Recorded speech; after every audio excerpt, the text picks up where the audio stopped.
నమస్తే, good afternoon. Media న్యూస్కు స్వాగతం. నేను సోనియారావు. బులెటిన్ల ముందుగా హెడ్లైన్ చూద్దాం. పవన్ కళ్యాణ్ కు అస్వస్థత, తెనాలి పర్యటన వాయిదా.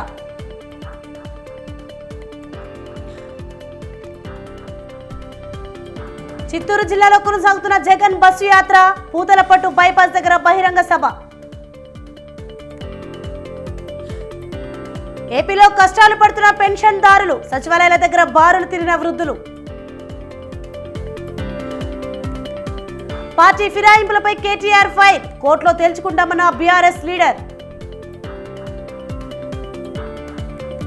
ప్రణీత్ రావు బెయిల్ పిటిషన్ పై నాంపల్లి కోర్టులో విచారణ, తదుపరి విచారణ వచ్చే సోమవారానికి వాయిదా.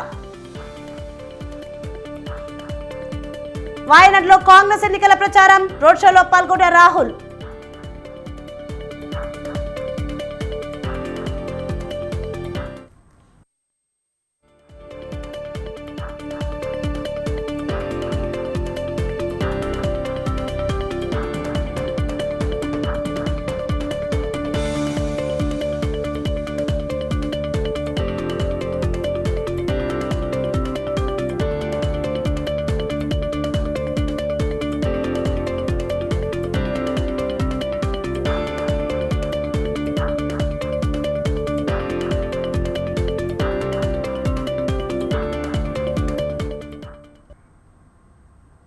బ్రేకింగ్ న్యూస్ చూస్తున్నాం. రానున్న ఎన్నికల్లో వైసీపీని గద్దె దించడమే లక్ష్యంగా ప్రచారంలో దూసుకుపోతున్నారు జనసేన నేత పవన్. పిఠాపురంలో 4 రోజులు వరుసగా పర్యటించారు. నాయకులు, కార్యకర్తలు ప్రజలతో మమేకమై ప్రచారం నిర్వహించారు. ఈ పర్యటనలోనే అనారోగ్యానికి గురయ్యారు పవన్. అయినా షెడ్యూల్ ప్రకారమే పర్యటనలో పాల్గొన్నారు. నిన్న నియోజకవర్గంలోని పలు మండలాల్లో గడప గడపకు వెళ్లారు. దీంతో మరలా జ్వరం తీవ్రమైంది. ఈ నేపథ్యంలోనే పవన్ ప్రచారాన్ని వాయిదా చేశారు. తదుపరి తేదీని త్వరలోనే ప్రకటిస్తామంది అధిష్టానం.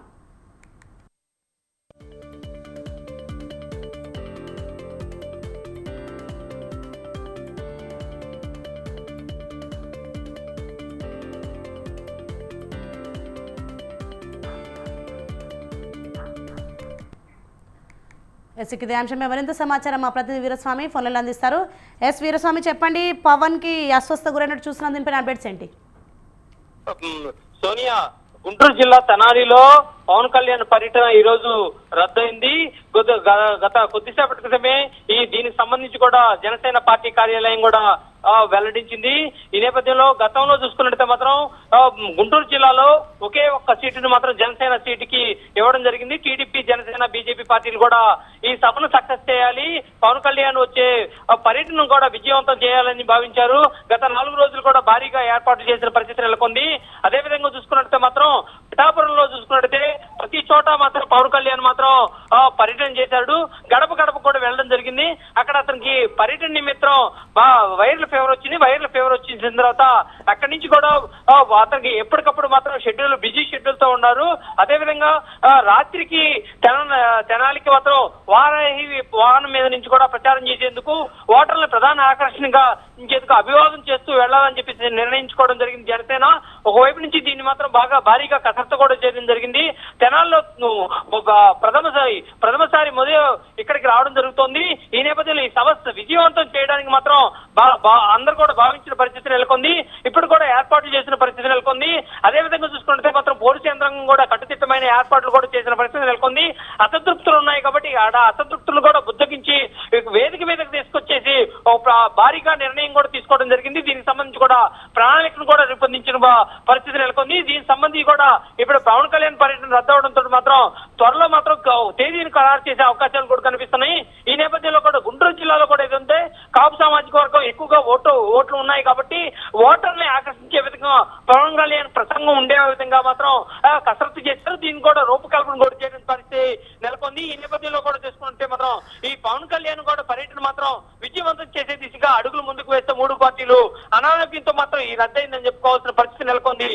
Sonia, right, thank you Veeraswamy.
ఏపీలో పెన్షన్దారులు పడిగాపులు పడుతున్నారు. ఏపీలో ఇవాళ నుంచి పెన్షన్లు పంపిణీ కార్యక్రమం ప్రారంభం కావడంతో సచివాలయాల వద్దకు పెన్షన్దారులు చేరుకుంటున్నారు. సచివాలయాల వద్ద ఉదయం నుంచే పెన్షన్ లబ్ధిదారులు బారులు తీరారు. ఉదయం 9 నుంచే పెన్షన్ లబ్ధిదారులు పడిగాపులు కాస్తున్నారు. గతంలో మాదిరిగా వాలంటీర్లు పెన్షన్లు పంపిణీ చేస్తే తమకి కష్టాలు ఉండవని అంటున్నారు.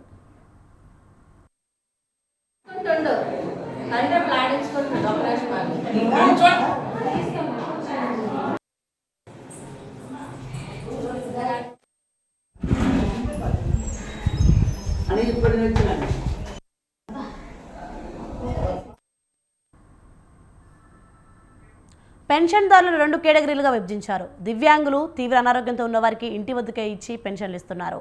మిగిలిన వారంతా గ్రామ సచివాలయానికి వెళ్లి పెన్షన్లు తీసుకోవాలి. ప్రతి నెల ఇంటికే వచ్చి వాలంటీర్లు పెన్షన్లు ఇచ్చేవారు.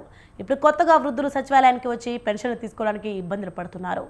మరోవైపు పెన్షన్లపై ఏపీ హైకోర్టులో దాఖలైన పిటిషన్ను కోర్టు కొట్టేసింది. ఈసీ ఆదేశాలకు అనుగుణంగా వ్యవహరించాలని తీర్పిచ్చింది.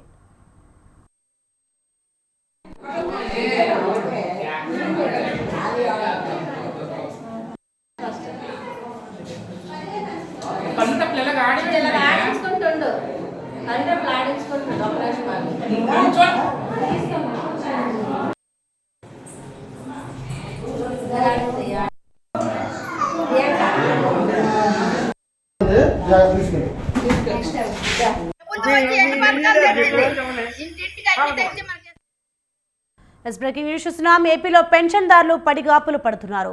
ఏపీలో ఇవాళ నుంచి పెన్షన్లు పంపిణీ కార్యక్రమం ప్రారంభం కావడంతో సచివాలయాల వద్దకు పెన్షన్దారులు చేరుకుంటున్నారు. సచివాలయాల వద్ద ఉదయం నుంచే పెన్షన్ లబ్ధిదారులు బారులు తీరారు. ఉదయం 9 నుంచే పెన్షన్ లబ్ధిదారులు పడిగాపులు కాస్తున్నారు.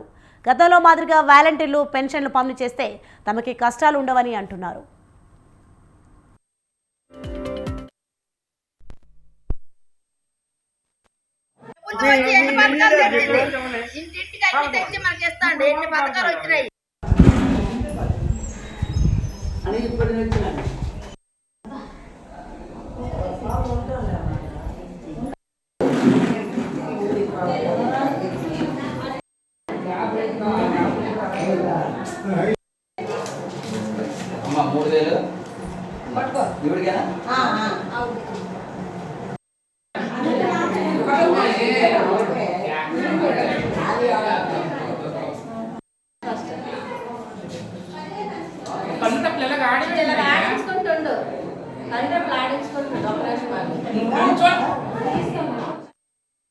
పెన్షన్దారులను 2 కేటగిరీలుగా విభజించారు. దివ్యాంగులు, తీవ్ర అనారోగ్యంతో ఉన్న వారికి ఇంటి వద్దకే ఇచ్చి పెన్షన్లు ఇస్తున్నారు. మిగిలిన వారంతా గ్రామ సచివాలయానికి వెళ్లి పెన్షన్లు తీసుకోవాలి. ప్రతి నెల ఇంటికే వచ్చి వాలంటీర్లు పెన్షన్లు ఇచ్చేవారు. ఇప్పుడు కొత్తగా వృద్ధులు సచివాలయానికి వచ్చి పెన్షన్లు తీసుకోవడానికి ఇబ్బందులు పడుతున్నారు. మరోవైపు పెన్షన్లపై ఏపీ హైకోర్టులో దాఖలైన పిటిషన్ను కోర్టు కొట్టేసింది. ఈసీ ఆదేశాలకు అనుగుణంగా వ్యవహరించాలని తీర్పునిచ్చింది. మీ పేరు? మీకు పెన్షన్ ఎక్కడ బాగుందా, ఇంటి దగ్గర బాగుందా? ఇప్పుడు సచివాలయంకి వస్తే ఇబ్బంది అవుతుందా? పేరేం పేరమ్మా? పెన్షన్ ఎక్కడికి వచ్చి తీసుకోవడం బాగుందా, సచివాలయంకి వచ్చి తీసుకోవడం బాగుందా, ఇంటి దగ్గరికి వస్తే బాగుందా? ఎక్కడ బాగుంటుందో అక్కడ బాగుంటుంది. ఒకటే ఇస్తాము కదా, అదే సరే. పెన్షన్ కోసం సచివాలయంకి వచ్చారు కదా, ఎక్కడ బాగుందా, ఇంటి దగ్గర బాగుందా? ఇవ్వడం ఎక్కడ బాగుందా?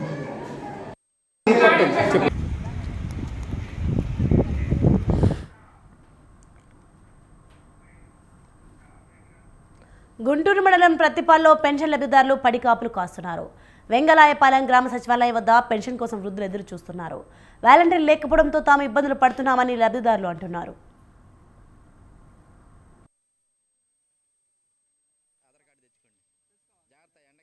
పైన కట్టుకొని రండి. ఇప్పుడు రోజులు లేబర్కి సుఖజీవనం ఉంది.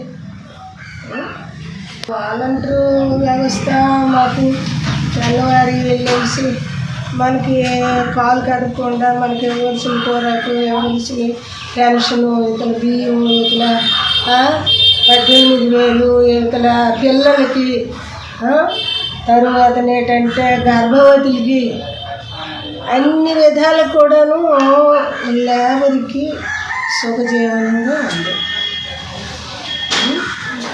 ఈ రోజుకి ఈ వ్యవస్థ చాలా అనుకూలంగా ఉంది. ఇది ఈ వ్యవస్థ మరి ఏ రాజ్యం ఎలాగున్నదో మాకు తెలియదు, కానీ మన నిరుపేదలకు మాత్రము ఈ వ్యవస్థ మాకుంటే బాగుందన్నట్లుగా ఉంది. ఇప్పుడు రోజులు జగన్మోహన్ రెడ్డి మాకు ఇంటికి డబ్బులు తెచ్చిస్తున్నారు. వాలంటీర్ వల్ల మాకు ఏ ఇబ్బంది లేదు. మాకు వాలంటీర్ కావాలి. మాకు ఇంటికి తెచ్చిస్తున్నారు కాబట్టి మాకు ఇంకా తొలిలాగా మరి ఉండకూడదు. అన్ని సుఖాలుగా సౌకర్యంగా ఉన్నాయి జగన్మోహన్ రెడ్డి వల్ల మనకి. అదే మనకు కావాలంటే మాకు అదే కావాలి. ఇప్పుడు మాకు ఏది లేక ఇంటికాడ మాకు అన్ని విధాలుగా ఉపయోగిస్తుంటారు వాలంటీర్లు వచ్చి. జగన్మోహన్ రెడ్డి మాకు ఇంటికి డబ్బులు తెచ్చిస్తున్నారు. వాలంటీర్ వల్ల మాకు ఏ ఇబ్బంది లేదు. మాకు వాలంటీర్ కావాలి. ఏ అవసరాలైనా మాకు వచ్చినా సరే, ఏ కీములు వచ్చినా మాకు వాలంటీర్ వచ్చి చెప్పుకోరు. మేము ఎంఆర్ ఆఫీస్కి వెళ్ళి అన్నాలో తిరగలము. ఇప్పుడు మాకు అన్ని ప్రభుత్వం బాగా చేస్తుంది. చేసినప్పుడు ఇప్పుడు మూడో తారీఖు వచ్చింది. ఇప్పుడు వరకు పింఛనీళ్ళు లేవు. వాటి మీద ఇబ్బంది పడిన మాకు ఇబ్బంది అవుతుంది. ఎన్నాళ్ళు మాకు ఇబ్బందులు పెడతారండి. ఏ అవసరాలైనా మాకు వచ్చినా సరే, ఏ కీములు వచ్చినా మాకు వాలంటీర్ వచ్చి చెప్పుకోరు. మేము ఎంఆర్ ఆఫీస్కి వెళ్ళి అన్నాలో తిరగ. ఫోన్ ట్యాపింగ్ వ్యవహారం తెలంగాణ రాజకీయాలను కుదిపేస్తోంది. బీఆర్ఎస్ వర్కింగ్ ప్రెసిడెంట్ కేటీఆర్ను టార్గెట్ చేస్తూ కాంగ్రెస్ నేతలు విమర్శలు ఎక్కుపెడుతున్నారు. అయితే ఫోన్ ట్యాపింగ్ వ్యవహారంలో తనకు ఎలాంటి సంబంధం లేదని కేటీఆర్ స్పష్టం చేశారు. ఫోన్లు ట్యాప్ చేసి తాను హీరోయిన్లు బెదిరించారని, తనపై అసత్య ఆరోపణలు చేసేవారినని తాను వదిలిపెట్టబోనని హెచ్చరించారు. వీరిపై చట్టపరమైన చర్యలు తీసుకుంటారని అన్నారు. చెత్తమడలు మాట్లాడితే మంత్రి అయినా సీఎం అయినా తాట తీస్తామని వార్నింగ్ ఇచ్చారు. ఏ హీరోయిన్తోనూ తనకు సంబంధం లేదని కేటీఆర్ స్పష్టం చేశారు. సీఎం రేవంత్ రెడ్డి తన క్యారెక్టర్ను దెబ్బతీసే ప్రయత్నాలు చేస్తున్నారని మండిపడ్డారు. ఫోన్ ట్యాపింగ్పై కాదు, వాటర్ ట్యాపింగ్పై దృష్టి పెట్టాలని కేటీఆర్ హితవు పలికారు. పార్టీ గేట్లు ఎత్తడం కాదు, ప్రాజెక్టు గేట్లు ఎత్తండి అంటూ సీఎం రేవంత్కు సూచించారు. 18 నాడు మా శాసనసభ్యులు అందరూ కూడా పోయి దానం నాగేందర్ గారిని డిస్క్వాలిఫై చేయాలని స్పీకర్ గారిని కలిసాం మార్చి 18 నాడు. తర్వాత మళ్ళీ మొన్న ఒక 4-5 రోజుల కిందట పోయి అసెంబ్లీ సెక్రటరీ గారిని కూడా కలిసి, అసెంబ్లీ సెక్రటరీ లేక తప్పించుకుంటే ఆయన పాపం రూమ్లో దాక్కుంటే జాయింట్ సెక్రటరీకి ఆ కాగితం ఇచ్చి రిజిస్టర్ పోస్ట్ వేసి మొత్తానికి స్పీకర్ గారికి మళ్ళీ గుర్తు చేశాం. ఏమని? Automatic disqualification. ఎందుకంటే ఒక పార్టీలో గెలిచి ఇంకో పార్టీ అభ్యర్థి అయింది దానం నాగేందర్. స్పీకర్ గారికి కూడా ఈ ఆదివారం దాకా సమయం ఇస్తున్నాం. మీరు తేల్చండి, ఈ ఆదివారం లోపల, ఈ వీక్లో తేల్చండి. తేల్చకపోతే ఖచ్చితంగా హైకోర్టుకు పోతాం, తప్పకుండా అవసరమైతే సుప్రీంకోర్టు దాకా పోతాం. ఎందుకంటే ఇది కోర్టు తీర్పు, మాది కాదు. 1000% దానం నాగేందర్ గారు అదేవిధంగా కడియం శ్రీహరి గారు ఇద్దరు పదవులు ఊస్తవుతాయి. ఉప ఎన్నిక వస్తుంది, న్యాయ పోరాటం చేస్తాము. ఈ ఆదివారం దాకా స్పీకర్ గారికి మేము కూడా మా పార్టీ తరఫున గడువు. నాకు ఎలాంటి ఇల్లీగల్ వ్యవహారాలతో నాకు సంబంధం లేదు.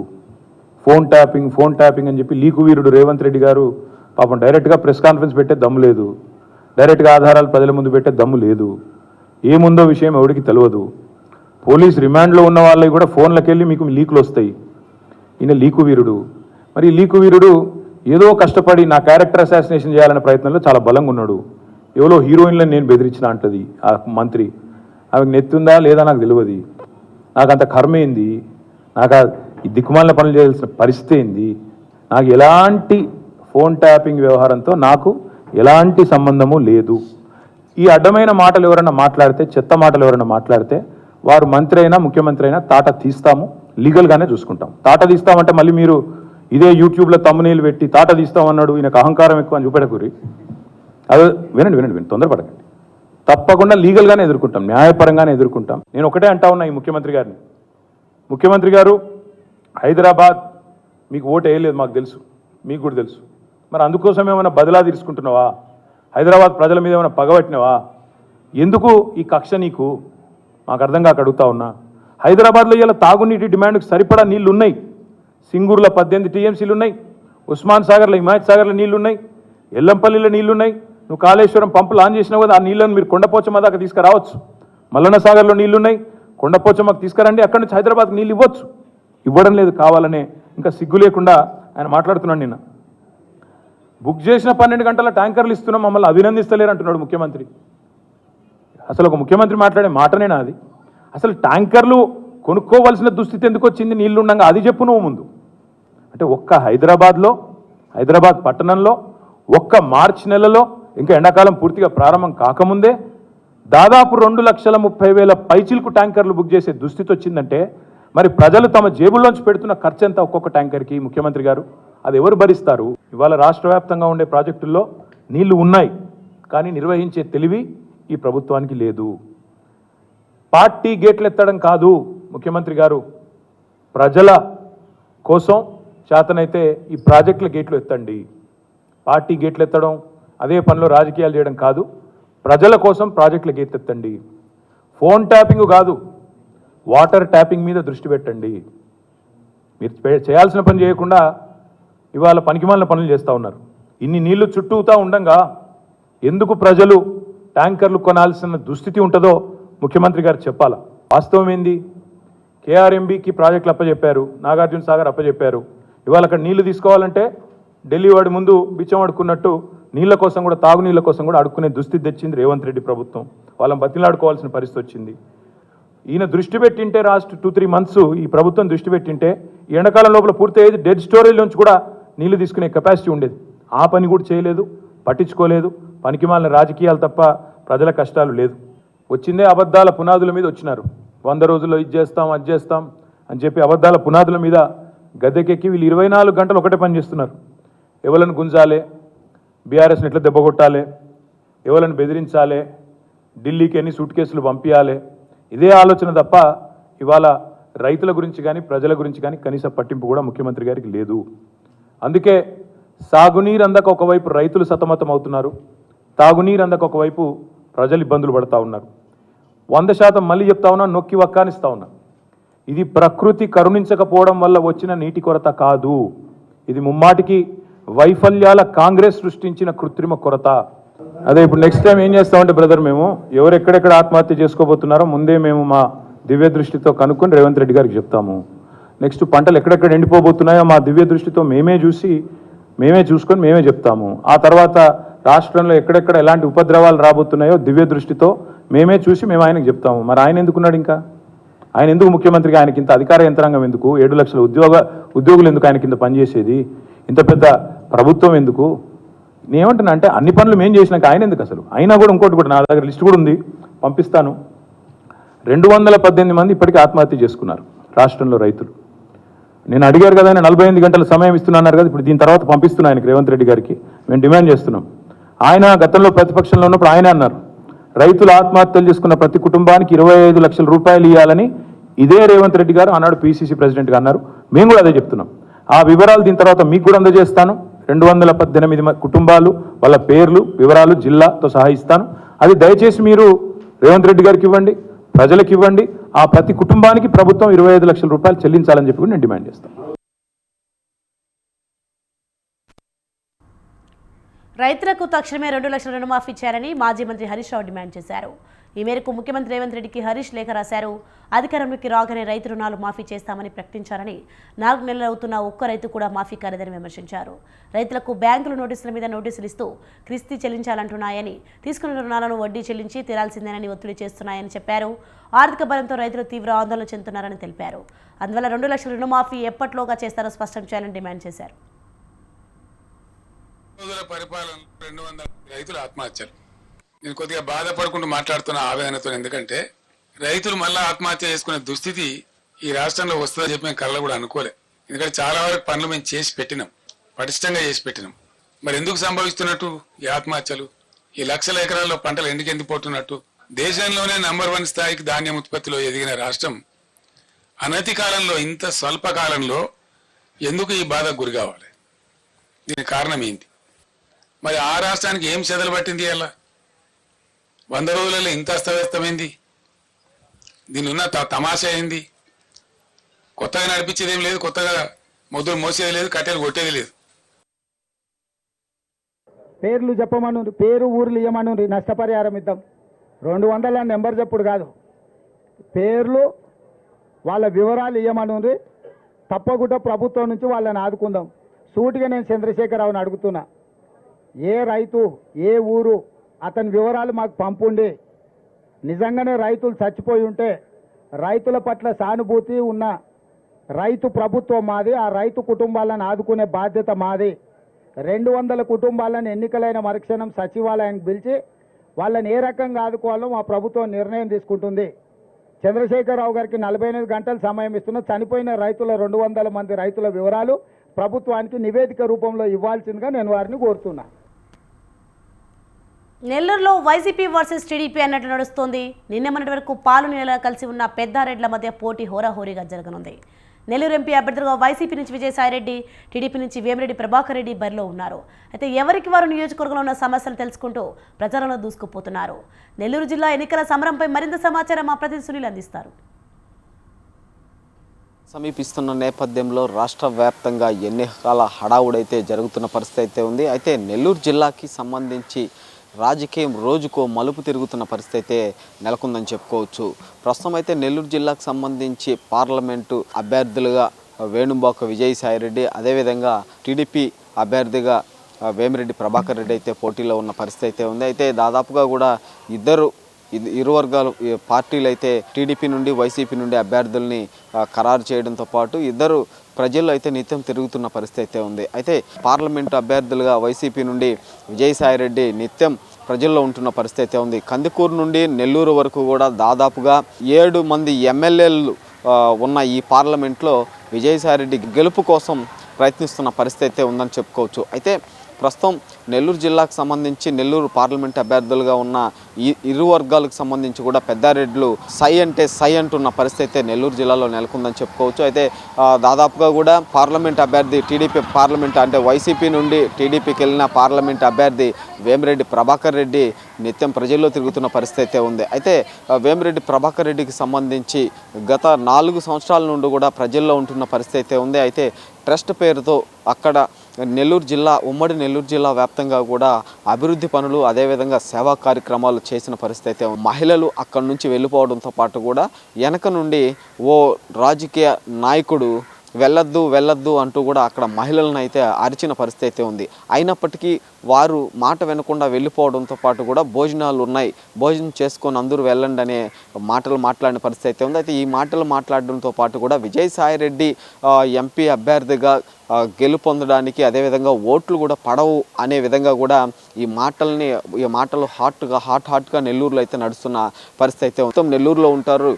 మనకు ఏ అవసరమైనా నెల్లూరులో వెళ్ళి వేమిరెడ్డి ప్రభాకర్ రెడ్డిని కలిసి తమ సమస్యలను చెప్పుకోవచ్చు అని కొంతమంది ప్రజలైతే చెప్తున్నారు. అయితే దాదాపుగా 50% అయితే గెలుపొందే అవకాశాలు ఉన్నాయి. అయితే ప్రజల్లో ఎవరైతే నిత్యం తిరుగుతూ ప్రజలకు ఒక నమ్మకాన్ని కలిగిస్తారో వాళ్ళకే ఖచ్చితంగా ప్రజలైతే ఓట్లేసి గెలిపించే పరిస్థితి నెల్లూరు పార్లమెంటు పరిధిలో ఉందని చెప్పుకోవచ్చు. అయితే ప్రధానంగా కూడా విజయసాయిరెడ్డికి సంబంధించి ప్రతి నియోజకవర్గంలో అధికార పార్టీ ఎమ్మెల్యేలతో పాటు కూడా గల్లీ నాయకులు కూడా సపోర్ట్ చేస్తున్న పరిస్థితి అయితే ఉంది. అయితే టీడీపీ అభ్యర్థి వేమిరెడ్డి ప్రభాకర్ రెడ్డి వైసీపీ నుండి టీడీపీకి రావడంతో పాటు కూడా కొంత ప్రజల్లో కొంత అసహనం చెందిన పరిస్థితి అయితే ఉంది. నిన్న మొన్నటి వరకు పాళ్ళు నీళ్ళులా కలుసున్న విజయసాయిరెడ్డి వేమిరెడ్డి ప్రభాకర్ రెడ్డి ఒక్కసారిగా విడిపోయి టీడీపీ తరఫున ప్రజల్లోకి రావడంతో ప్రజలైతే వైసీపీ వైపే మొగ్గు చూపుతూ వైసీపీ పార్లమెంట్ అభ్యర్థి విజయసాయిరెడ్డిని గెలుపొందేందుకే పన్నగాలు పన్నుతున్న పరిస్థితి ఉంది. అటు నాయకులు ఇటు ప్రజలు కూడా గట్టిగా కూడా విజయసాయిరెడ్డిని గెలిపిస్తాము అనే మాటలు అయితే నెల్లూరు పార్లమెంటు పరిధిలో వినిపిస్తున్న పరిస్థితి అయితే ఉంది. అయితే దాదాపుగా వేమిరెడ్డి ప్రభాకర్ రెడ్డికి సంబంధించి ప్రధానంగా మనం చూసినట్లయితే కూడా ఏ పార్టీ అధిష్టానం తన మాట వింటుందో ఆ పార్టీలోనే వేమిరెడ్డి ప్రభాకర్ రెడ్డి దంపతి అభ్యర్థి అదేవిధంగా టీడీపీ అభ్యర్థి మధ్య గట్టి పోటీ నెలకొనే పరిస్థితి అయితే ఉంది. గతంలో వేమిరెడ్డి ప్రభాకర్ రెడ్డి ప్రజలకు అభివృద్ధి పనులు అదేవిధంగా ట్రస్ట్ ద్వారా కొన్ని మంచి పనులు చేసిన పరిస్థితి అయితే ఉంది. అయితే ప్రస్తుతం విజయసాయిరెడ్డి గత 2 నెలల నుంచి కూడా నెల్లూరులో తిరుగుతూ ఆయనకు సంబంధించిన నియోజకవర్గాలకు సంబంధించి ప్రతి నియోజకవర్గంలో కూడా మేనిఫెస్టోని అయితే ఇస్తున్న పరిస్థితి అయితే ఉంది. దాదాపుగా కూడా నెల్లూరు పార్లమెంటు పరిధికి సంబంధించి 50% ప్రజలు ఉన్నప్పటికీ కూడా ప్రజల్లో అయితే వైసీపీ ఎంపీ అభ్యర్థి విజయసాయిరెడ్డి తిరగడంతో పాటు కూడా 100% అయితే విజయసాయిరెడ్డి నెల్లూరు పార్లమెంటు పరిధికి సంబంధించి గెలుపొందుతారని అయితే ఇటు రాజకీయ విశ్లేషకులు అదేవిధంగా ప్రజలైతే చెప్తున్న పరిస్థితి నెల్లూరులో నెలకొంది. కెమెరామెన్ సునీల్తో రిపోర్టర్ సునీల్, స్వతంత్ర టీవీ, నెల్లూరు నుండి.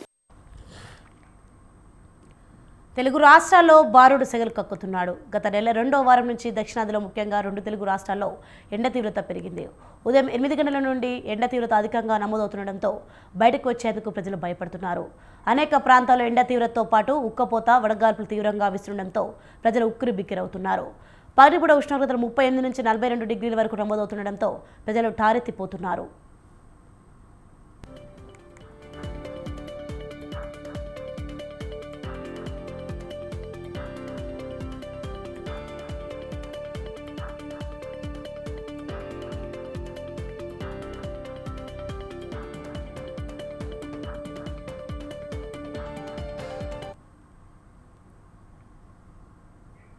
ఉదయం 9 గంటలు దాటిన తర్వాత అత్యవసర పనులు ఉంటే తప్ప ఎవరూ బయటకు రావడానికి కూడా ఇష్టపడడం లేదు.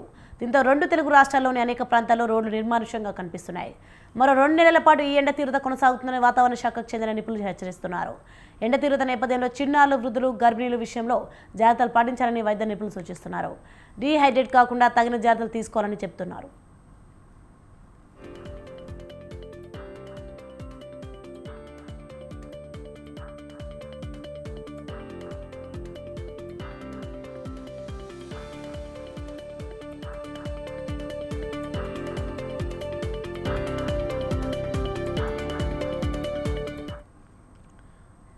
తెలంగాణలోని పలు ప్రాంతాల్లో 42 నుంచి 43 డిగ్రీల వరకు ఉష్ణోగ్రతలు నమోదయ్యే అవకాశం ఉన్నట్లు తెలుస్తోంది.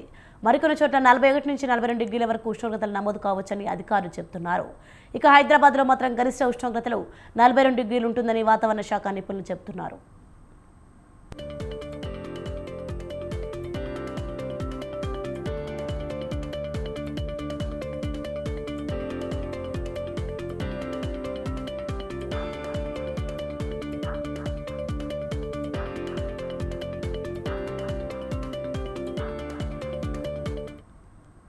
అదేవిధంగా ఆంధ్రప్రదేశ్లోని పలు జిల్లాల్లో 42 నుంచి 43 డిగ్రీల ఉష్ణోగ్రతలు రిజిస్టర్ కావచ్చని చెప్తున్నారు. పార్వతీపురం, విజయనగరం, శ్రీకాకుళం జిల్లాలో 40 డిగ్రీల వరకు ఉష్ణోగ్రతలు నమోదు కావచ్చని అధికారులు తెలుపుతున్నారు. విశాఖలో 33 డిగ్రీలు ఉంటుందని అంచనా వేస్తున్నారు.